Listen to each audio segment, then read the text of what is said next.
Surfers are riding the waves in the ocean near a beach. Aerial views of the campus of University of California, Santa Barbara.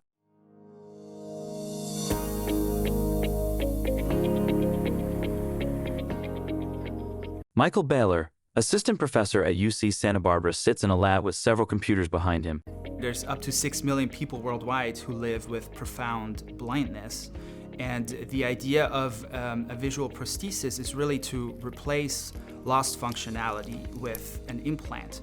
A blind man walks on the sidewalk with a cane, but he wears special glasses that have a wire and a headband holding a disc against the left side of his head. Even though these devices are already out there, the vision they can provide is rather limited. Jason Esterhuizen, a Bionic eye user, sits in his dining room. What I see is nothing like the vision I had before. It's a totally new way of seeing or interpreting vision. A computer screen shows a computer-generated simulation of what a bionic eye would see. This simulation looks like blobs of light on a black background. The goal of this project is to build what I like to call a smart bionic eye, which is the idea of combining AI smarts with a visual prosthesis for people who are blind. Rather than working towards one day restoring natural vision, would it be better to find ways to provide practical and useful artificial vision today? Michael Beyeler now sits in a different room in the Bionic Vision Lab, holding the bionic eyeglasses that Jason Esterhuizen wears, connected to a laptop computer. So these are the glasses that come with the Argus 2 as well as the Orion device. You can see a small miniature camera here in the front. Jason holds a black plastic circle that is connected to the glasses with a wire. This coil is held against his head with an elastic headband. This is the coil that you attach, and this coil communicates to the device implanted in your brain. So the implant only has a 6x10 electrode grid. And move my finger in front, and you can see that there is motion, but it's really hard to pick up any shapes. A laptop computer shows the image from the glasses. A white pixelated blob that resembles a finger moves up and down on the screen. Jason is now wearing the bionic glasses in his living room and points to his right where there's a sliding glass door. When I look over there, I see a very bright light coming in. That might be the sliding door.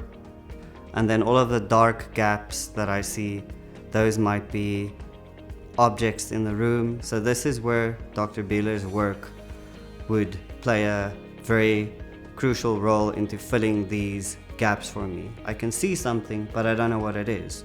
A black and white simulation shows how the objects in the room turn black and blurry, and the background stays white, but nothing is recognizable. But with AI or with object recognition technology integrated into this device, I would be able to look at it and it would be able to tell me that's a human, it's a car, it's a trash can, whatever. The important part of our approach is that it shouldn't just be me, a sighted researcher, sitting in my office thinking about what would be helpful, but to actually incorporate the help of these bionic eye users and blind researchers at all stages of the development. Lucas Gilnadolskis, UCSB PhD student, stands outside on campus holding his mobility cane. A lot of research that has been done for blind people has been done by sighted people.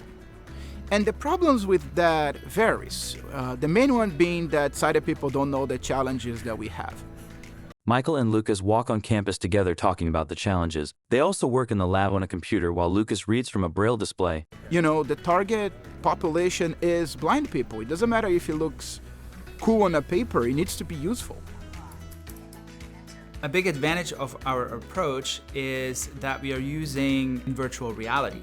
A man walks slowly around a big room with VR goggles on. Michael watches a computer monitor in the back of this room, which displays the bionic eye simulation on the right side of the screen next to a real-world simulation on the left. The current implants produce a very limited field of view, so it's like watching TV from across the room. And putting the goggles on myself, I could really experience that and realize how hard this really is. If a smart bionic eye gets developed through this research, it's going to change the life of millions of people around the world, not just myself, and blindness will not be an issue anymore. It's my life's work, right? It's more than research. For a lot of people working with this, it's a cool little project. For me, it's deeply personal. It's the goal of my life. I think this research would not have been possible without the support of the National Library of Medicine or the National Institutes of Health. simply because of its scope and its difficulty. But we do believe that we have put the groundwork in to make this happen.